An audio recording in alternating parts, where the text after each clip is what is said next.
तेली engineers association के द्वारा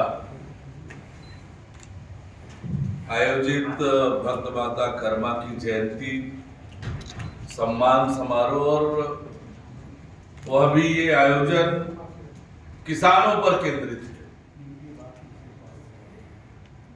और ऐसे अवसर में मंच में विराजमान तेली इंजीनियर्स एसोसिएशन के सभी पदाधिकारीगण, उपस्थित किसान भाइयों, माताओं, बहनों,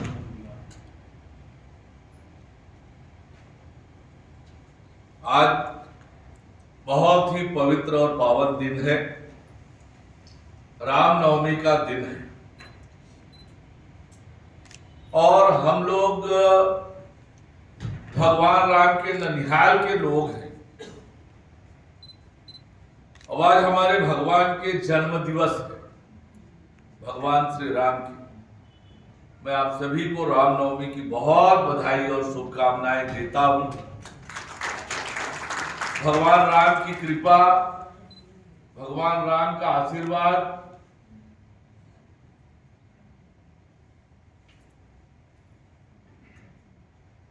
आप पर, आपके परिवार पर सदा रहे। आपके परिवार में सुख शांति और समृद्धि आए, इसकी कामना करता हूं।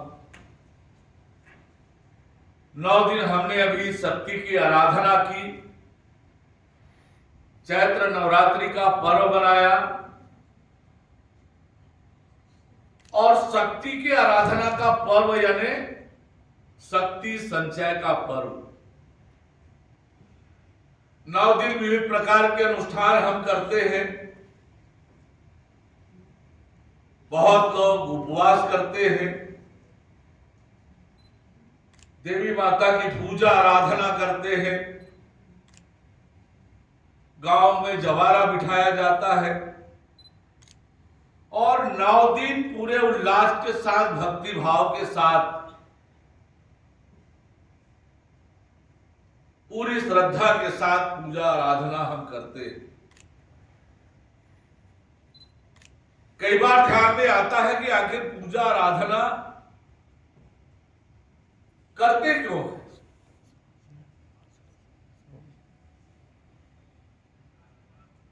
जैसे मैंने बताया कि नवरात्रि का पर्व शक्ति की आराधना का पर्व होता है और शक्ति की संचय करते हैं। आंतरिक शक्ति, बाह्य शक्ति, आध्यात्मिक शक्ति का विस्तार हो, इसके लिए नवरात्रि की पूजा करते हैं। कन्याओं का पूजन करते हैं। सप्तमी के दिन, अष्टमी के दिन हवन होता है और यह पूरा 9 दिन भक्ति भाव से बीतता है और उसके बाद रामनवमी का पर्व आता है, भगवान राम के जन्म दिवस का। भगवान राम के बारे में कल्पना करें। छत्तीसगढ़ का गांव गांव नवधा रामायण, राम कथा गांव गांव में होता है। छत्तीसगढ़ के रोम रोम में राम बसा हुआ है और जो गांव के लोग हैं, गांव से जुड़े हुए हैं, उनको ध्यान में होगा कि जब गांव में नवधा रामायण होता है, अखंड रामायण होता है, वो पूरे गांव का त्योहार होता है। गांव के लोग इकट्ठे होकर वो आयोजन करते हैं। उसका बड़ा लाभ क्या होता है कि इसी बहाने गांव के लोग एकजुट होकर बड़ा काम करते हैं। तो गांव का त्योहार होता है। जनप्रतिनिधि के नाते हमें गांव गांव में बुलाते हैं, खूब आग्रह करते हैं।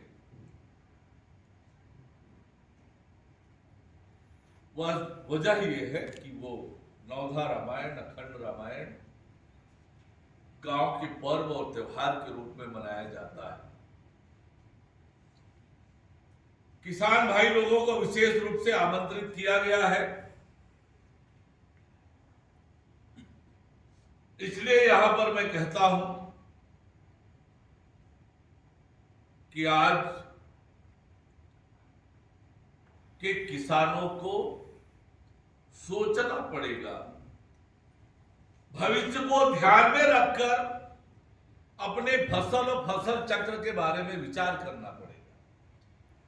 परिस्थितियों के अनुरूप हमको विचार करना पड़ेगा कि कैसा फसल लें, कौन सा फसल हमारे लिए लाभदायक होगा, कौन सा फसल है जो हमारे क्षेत्र, हमारे गांव के परिस्थितियों के अनुरूप ठीक है। अभी रोज 1, 2, 3, 4 फोन आते हैं कि भैया गांव का ट्रांसफार्मर उड़ गया। क्यों उड़ गया भैया? ओवरलोड हो गया। क्यों ओवरलोड हो गया? तो चारों तरफ गर्मी के धान बोआए हैं और धान सर्वाधिक पानी लेने वाला फसल है।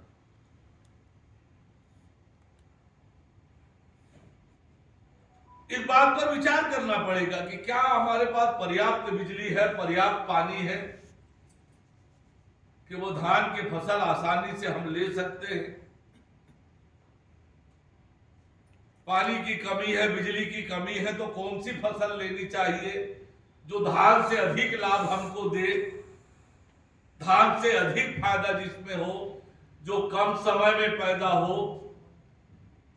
अब इन सब बातों पर विचार करके जब हम फसल लेंगे, परंपरागत फसल से हटकर हमें सोचना पड़ेगा कि कौन सा फसल ज्यादा लाभदायी होगा, कौन से फसल हमारे गांव, हमारे क्षेत्र के परिस्थितियों के अनुरूप ज्यादा अच्छा है। इसको सोचे बिना खाली हम खेती करते चले जाएंगे, खेती करते चले जाएंगे। की क्या हालात होते जा रही है आजकल। 100 एकड़ वाला किसान आज 10 एकड़ का किसान हो गया है, 5 एकड़ का किसान हो गया है। दुकान है वो आगे चल के 10 से 5 हो जाए, ये बुद्धिमानी होती है क्या? बढ़ने चाहिए।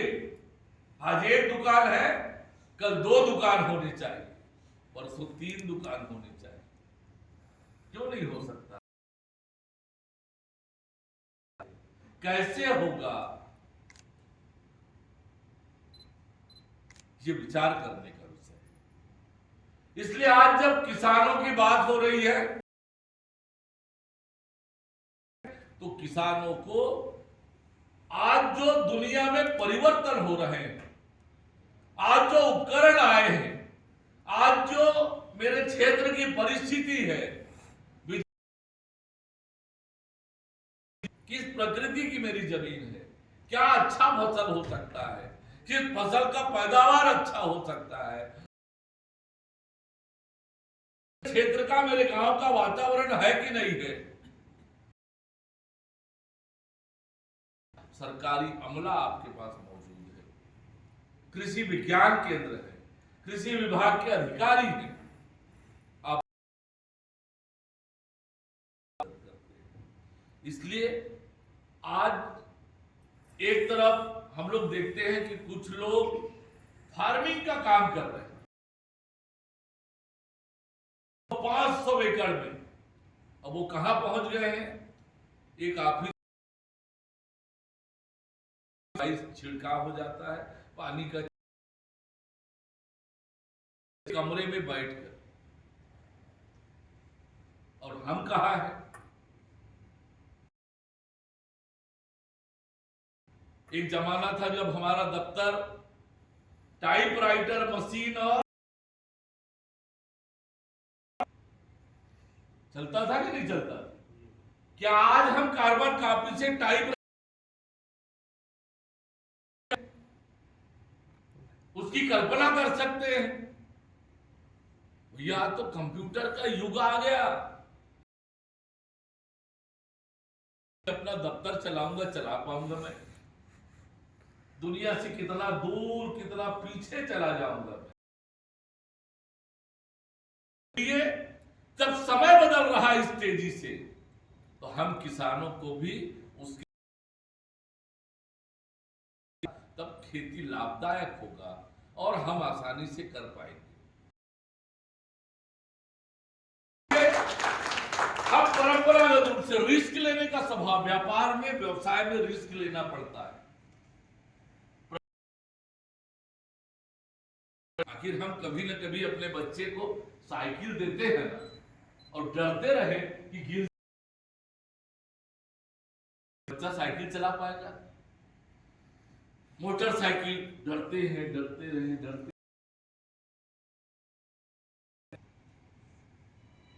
तो आखिर ये हिम्मत तो करनी पड़ती है, और हिम्मत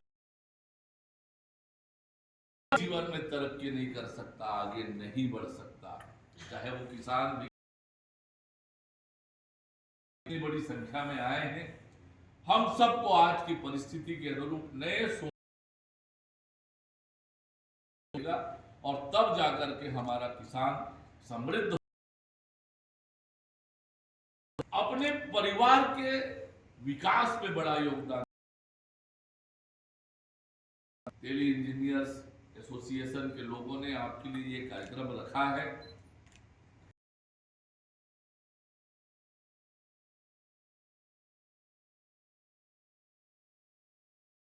कार्यक्रम कैंसिल हुआ, इसलिए 10 मिनट के लिए आपके बीच आ पाया हूं। आप सबके दर्शन हुए हैं, आप सबको बहुत बधाई, बहुत शुभकामनाएं।